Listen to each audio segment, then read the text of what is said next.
Sir আপনাকে sorry বলতে ওকে এখানে নিয়ে এসেছিলাম। হ্যাঁ, ক্ষমা চাও। সরি। কুমার, তোমার ভাইয়ের বলা ক্ষমার মধ্যে তো আমি কোনো ভয়ের গন্ধ পাচ্ছি না। আওয়াজ তো পেয়েছেন, শুনতেও পেয়েছেন। আসলে ও জানে না আপনি কে। আমি ওকে চিঠিতে ক্ষমা চাইতে বলি। ক্ষমা চাওয়ার চিঠি, ঠিক আছে লেখো। আমি তেলেগু জানি না। তাহলে ইংরেজিতে লেখো। আপনি জানেন? অবশ্যই।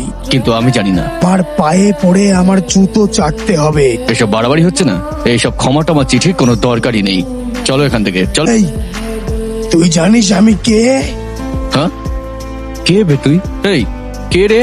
নাম কি এনার? পান্ডেম পরশুরাম আমি। এই, তুই পান্ডেম পরশুরাম তো কি হয়েছে? আমি রাম, রাম কানি ডেলা। চল এখান থেকে। চল এখান থেকে, চল। এই, আজকে থেকে তুই আমার ভয়ে রোজ তোর প্যান্ট ভেজাবি, বুঝলি? প্যান্ট ভিজিয়ে দিবি? কোথায় ভিজেছে প্যান্ট? ভেজা? এই রাম। ভেজা না ভেজা? ওই প্যান্ট কোথায় ভিজলো আমার?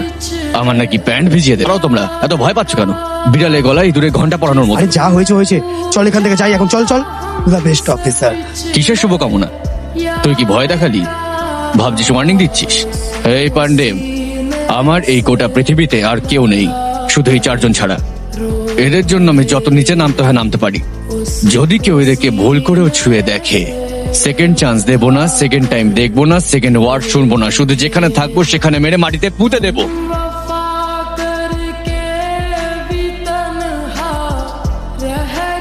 ওকে দিয়ে ক্ষমা চাওয়ানো আর চলন্ত ট্রেনের ওপর দাঁড়িয়ে থেকে সেলফি তোলা দুটোই সমান। ছবি ঠিকই আসবে কিন্তু শরীর নয়। রামা, তুমি ক্ষমা চেয়েছো? শুধুই সরি নাকি? তার পায়ে পড়ে গেছিলাম, কিন্তু কোনো কাজে দিল না। সে পা তুলে নিল, চিঠি লিখে দিলাম। দাদা, সে তো আরো অনেক ভাষণ দিল।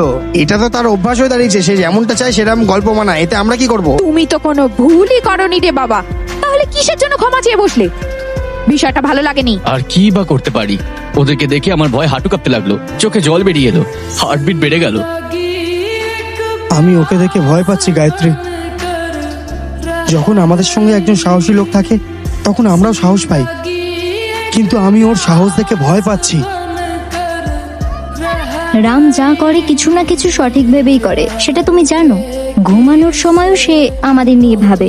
যদি ভবিষ্যতে তার সঙ্গে কিছু হয়ে যায়, যখন সোডার বোতলের ওপরে কোনো ঢাকনা দেওয়া হয় না আর পেপারের ওপরে কোনো রকম ওয়েট দেওয়া হয় না, তখন সেটা এভাবেই লাফায়। আমার আবার বিয়ে করার কি দরকার? তুমি কি জানো আজকালকার মেয়েরা কেমন? কিরকম? আমি বলছি, বৌদি। আমি বলছি।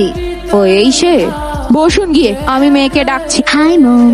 হ্যাঁ সোনা, কি করছিস তুই মা? জিমে ব্যায়াম করছি মা। আজকের পরিবার এসছে তোকে দেখতে, একবার এসে দেখা করে যা।